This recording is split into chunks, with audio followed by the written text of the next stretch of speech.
আমার daily blog দেখতে প্রচণ্ড ভালো লাগে। সবাই কি সুন্দর ডেইলি ব্লগ দেয় না, ওটা দেখতে আমার প্রচণ্ড ভালো লাগে। কিন্তু আমিও ভাবি আমি এরকমই ব্লগ বানাবো, কিন্তু হয়ে আর ওঠে না।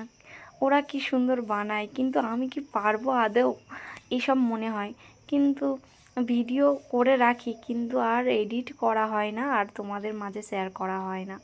অনেক ভিডিও করেছি, কিন্তু সেগুলোও দিয়েছি, কিন্তু কি বলবো ভিডিওতে, কি করব, কি খালি কি বিছানা গুছানো এইসব দেখাবো। আর সবার সামনে ক্যামেরা ধরতে কেমন লজ্জাও লাগে, কিন্তু এগিয়ে তো যেতে হবে, তাই না বলো? আর এই দেখো, চলো বেশি না বকে কি করছি সেটাই বলি। সবার আগে বলি, সবাইকে শুভ সকালের অনেক অনেক শুভেচ্ছা আর ভালোবাসা। তোমরা সবাই কেমন আছো? আশা করছি তোমরা সবাই অনেক ভালো আছো, আর আমিও ভালো আছি। প্রতিদিনের মতন ঘুম থেকে উঠে আর আমাদের মেয়েদের যেগুলো কাজ সেগুলো আমি করছিলাম, বিছানা গুছাচ্ছিলাম। আর এই দেখো, বালিশগুলো ঠিকঠাক করে গুছিয়ে নিলাম, গুছিয়ে ঠিক জায়গায় রেখে দিতে হবে। এখানে একটা চেয়ারের মধ্যে আমরা বালিশগুলো রেখে দিই, রেখে আর বিছানা ভালো করে টান টান করে গুছিয়ে নেব। আমার এখানে বালিশ গুছানো হয়ে গেছে, এবারে বিছানাটা গুছিয়ে নেব। আজকের কাজের চাপটা আমার বেশি হয়ে গেছে, জানো তো বন্ধুরা। সকালে উঠে আগে নিচে গিয়ে বাথরুমে জল তুলে তারপরে এসেছি, ব্রাশ ট্রাশ করে চুল আঁচড়ে তারপরে এসেছি বিছানা পরিষ্কার করতে। আর বিছানা পরিষ্কার করব, আরও অনেক কাজ আছে আমার। তা বেশি কিছু তোমাদেরকে দেখাতে পারিনি, যে যে কাজগুলো করেছিলাম। আর একটু কাজ করে আমি ঘেমে গেছি। আর আর প্রচণ্ড গরম পড়েছে, আর আমার কথা বলতে বলতে আটকে যাচ্ছে। একটু তোমরা সবাই ইগনোর করে নিও।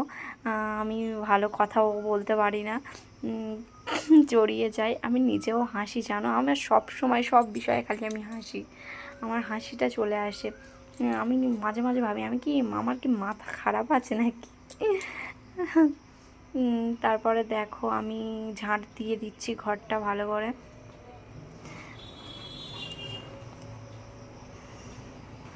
ঘরদোর ভালো করে ঝাঁট দিয়ে দিচ্ছে। আর আমার বর নিচে থেকে বলছে, সব সময় ঝাঁট দেওয়া কিসের? আমি বলি, তা ঘর ঝাঁট দিতে হবে না? বলো, কে ঝাঁট দিয়ে দেবে?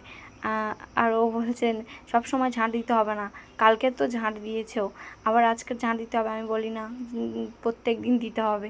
বলো, প্রত্যেক দিন কি নোংরা হয় না? হাঁটাচলা হচ্ছে আর নোংরা হয় না? তাই আমি ঝাঁট দিয়েছি। আর মুছবো ভেবেছিলাম, কিন্তু এতটাই কাজের চাপ, মোছায় আর হয়নি। বাবা খেয়ে যাবে, সেই জন্য সবজিও কাটতে হবে। সেই জন্য এই দেখো, সবজি কাটতে চলে এসেছি। এখানে সবজি কাটতে এসে দেখি এখানে কালু শুয়ে আছে। আর এই কালুটা না সব সময় খালি ঘুম, ওর চোখে সব সময় ঘুম, যখনই দেখবো রান্নাঘরে ঘুমাচ্ছে।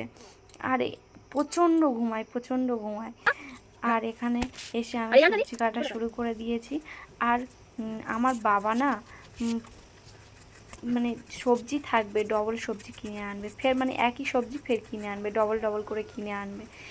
আর মানুষ অল্প অল্প কেনে। আর 1 কিলো মিষ্টি আলু কিনে এনেছে, 500 কেনে 1 কিলো কিনে এনেছে, খাবে না আর কিনে আনবে খালি। আর সেই জন্য বলে, আমার জন্য একটা গোটা মিষ্টি আলু ভাতে দাও। বলো, মিষ্টি আলু দিয়ে কী সব ভাত খেয়ে নেবে? অল্প করে খাবে। আর আমার বড় মিষ্টি আলু খেতে চায় না, সেই জন্য একটা মিষ্টি আলু ভাতে দিয়েছি, আমরা 3জন খাবো। আর এখানে আমাদের ঝিঙে আলু মাছ দিয়ে তরকারি হবে। আর বাবাও আবার সবজিও কিনতে গেছে, একটা ঝিঙে ছিল, আর সেটাও কেটে নিলাম। আর এখানে পেঁয়াজ ছাইড়ে নিলাম, পেঁয়াজ ছাড়াচ্ছি। আর এই পেঁয়াজটা অতটা ঝাঁঝ নেই, চোখ জ্বালা জ্বালা করছে না। আর একটা পেঁয়াজ আছে না, চোখ একদম, তোমার তো কাটতেই পারবো না, চোখ থেকে পুরো একদম ঝরঝর করে জল আসবে। আর এই দেখো, সবজি নিয়ে সব চলে এসেছে। আর কত বড় বড় জাম নিয়ে এসেছে দেখো, আমি তো সেই খুশি। আমি বলছি আজকের জাম মাখা করব, কিন্তু এই ভিডিওটা না অনেক দিন আগের ভিডিও, কিন্তু জাম মাখা আর হয়নি, শুধু জাম খেয়ে নিয়েছি। আর এই দেখো, তারপরে বললাম না, ভাত টাত করে এখানে বড়া ভেজে, এই দেখো আমার অবস্থাটা দেখো। আর আমার ভিডিওটা কেমন লাগলো অবশ্যই কমেন্ট করে বলো। টাটা সবাইকে।